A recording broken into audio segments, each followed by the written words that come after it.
Reflexión Evangelio, sábado 9 de noviembre de 2019. Fiesta de la dedicación de la Basílica de Letrán. Hoy el Evangelio es de Juan y precisamente pues tiene relación con la fiesta que se celebra, de la dedicación del templo. Se acercaba la Pascua de los judíos y Jesús subió a Jerusalén y encontró en el templo a los vendedores de bueyes, ovejas y palomas y a los cambistas sentados, y haciendo un azote de cordeles, los echó a todos del templo, ovejas y bueyes, y a los cambistas les esparció las monedas y les volcó las mesas, y a los que vendían palomas les dijo: quitad esto de aquí, no convirtáis en un mercado la casa de mi padre. Este es uno de los pasajes fuertes en los que Jesús toma una actitud un tanto violenta. Y esto hay que recordar, bueno, algunos elementos más que recordar es como para tener en claridad que el Evangelio de Juan es el Evangelio más teológico y es el Evangelio más elaborado.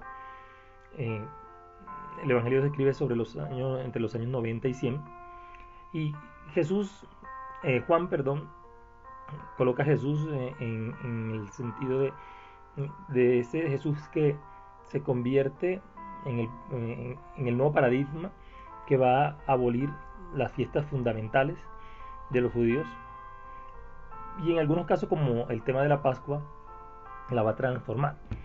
Jesucristo lo dijo en Mateo, dijo: yo no vine a abolir la ley, sino vine a darle su pleno significado. Y dice, en el Evangelio vamos a encontrar que Jesús en muchas fiestas se va a manifestar, y dice que se acercaba la fiesta de la Pascua de los judíos. En varios textos, perícopas del Evangelio, se nos habla de Jesús en relación a las fiestas, en este caso la Pascua, y dice que Jesús subió a Jerusalén.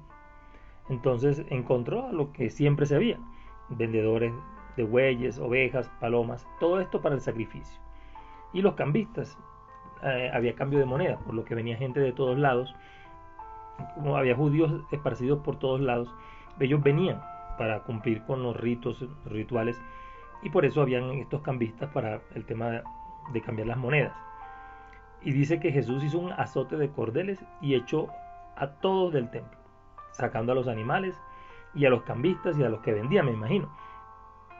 Y pues obviamente Jesús estaba indignado, porque les va a decir que quitaran de allí todo eso, que habían convertido su casa, la casa de su padre, en una plaza de mercado. No sé si estoy mal, en el Evangelio de Lucas va a decir, o va a tomar lo que dice el profeta Jeremías: en cueva de ladrones has convertido mi casa. Y es que realmente el templo para los judíos se convirtió, por un lado, en lo más sagrado, entre comillas, tanto que solo en el templo podía estar Dios, pero al mismo tiempo también se convirtió en el lugar del culto vacío, del culto del solo sacrificio, y realmente de no una relación real con Dios. Por eso hoy en día siempre hay que hacer la diferencia entre una cosa es el templo, la parroquia, el lugar físico, y otra cosa es la iglesia que es la eclesía, la asamblea de los hijos de Dios, en los cuales los seres humanos somos los que hacemos parte de esa experiencia. Y los judíos, especialmente los fariseos, obviamente se llenaron de una cantidad de preceptos, de normas, de rituales, todo este tema de los sacrificios, y Jesús lo que les quería hacer ver, y les había dicho en algunas ocasiones, era que estos sacrificios no eran necesarios. Ya Dios no quería esos sacrificios, quería un corazón contrito y un corazón humillado. Y claro, les era más fácil matar un buey, una paloma, una oveja, que transformar y cambiar el corazón. Eso es lo más complicado. Por eso realmente allí pues sucede esto. Jesús se indigna porque les ha anunciado, les ha hablado. Y bueno, estamos en el Evangelio de San Juan, en el capítulo 2, del 13 al 22. Y es decir, estamos iniciando el Evangelio. Pero sin embargo, ya desde este momento se empieza Jesús a hablarles, a darles cuenta de las cosas que realmente tienen que ser importantes en la vida de las personas. Y hoy también nos lo dice a nosotros. Nosotros a veces también como que nos quedamos con el tema del sacrificio, con el tema de la manda, con el tema de la devoción, y no profundizamos en una relación auténtica con Dios, que es lo que realmente Dios quiere para nosotros. Dice más adelante entonces que sus discípulos se acordaron de lo que está escrito: el celo de tu casa me devora. Entonces intervinieron los judíos y le preguntaron: ¿qué signos nos muestra para orar así? Por un lado, los discípulos se acuerdan de la palabra, de ese celo por la casa del Señor. Y es una invitación, creo que también en el trasfondo, para decirnos a los que decimos creer en Jesús, que tenemos realmente que sentir celo por nuestra casa, y decir por nuestra vida, y una vida que se alimenta de la experiencia de Dios. Y está por otra parte los judíos, que entonces van a rechistar y van a decir que con qué autoridad, qué signos tienes para obrar de esta manera. Y realmente pues Jesús ya les ha empezado a dar los signos, ya aquí ya ha pasado las bodas de Caná, y pues de una u otra manera Juan nos va a ir mostrando los distintos signos a lo largo de esta experiencia, de esta circunstancia, de este momento. Realmente nosotros muchas veces no medimos o no tenemos, o sea, muchas veces queremos, no nos es más fácil inventarnos cosas los seres humanos y ponerlas por encima de lo que realmente es importante.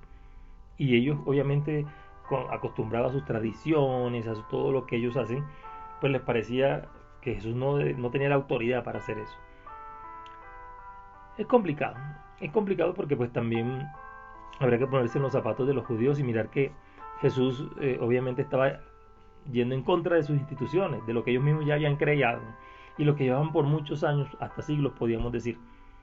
Pero realmente la pregunta es, esa interpretación que ellos hicieron de las cosas, de la construcción del templo, de todos los ritos, las prescripciones, los preceptos, todo lo que ellos se inventaron y fueron elaborando, que es válido porque son parte de una experiencia de fe, si realmente respondían al querer de Dios y a lo que Dios realmente tenía para ellos.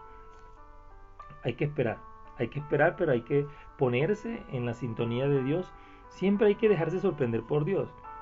Y los judíos eran muy psicorrígidos en ese tema. Nosotros a veces también lo somos, porque queremos que las cosas salgan como nosotros las estamos planeando. Y a veces no pasa eso. A veces las cosas en Dios funcionan de otra manera. Ojalá nosotros pudiéramos dejarle a Dios que nos enseñara realmente y que nos ayudara a entender las revelaciones que Él nos hace a diario. Finalmente dice, Jesús contestó: destruid este templo y en 3 días lo levantaré.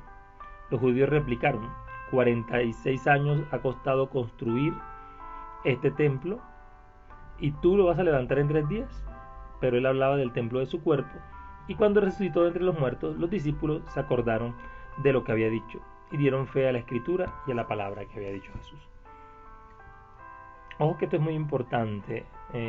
Juan es mucho más teológico y mucho más profundo en muchas de las cosas que realmente de pronto los primeros evangelios, Mateo, Marcos, Mateos y Lucas de pronto no pudieron o no entraron a profundizar desde lo que ellos experimentaron. Pero Juan, la comunidad juánica, sí entró en el tema de mirar lo fundamental que era la persona de Jesús y lo que implicaba el templo. Y el templo donde Jesús quería habitar o el templo donde Jesús quiere habitar y habita, es en el corazón del ser humano. Y pues aquí ellos están tan obcecados con el tema del templo, con el tema del templo, el templo, que se olvidan de las personas. Y eso es lo que Jesús está tratando de decirles. También el ser humano es templo de la presencia de Dios. Y él obviamente estaba hablando de que lo destruyeran, pero también estamos hablando de algo que ya ha pasado en este momento en la destrucción del templo en los años 70. Y pues también se está hablando un poco recordando eso. Y bueno, el esfuerzo humano por construir, pero que en cualquier momento se destruye. Pero que lo más fundamental, lo más importante, es construir una vida interior, una vida donde Dios pueda realmente habitar, una morada para Dios.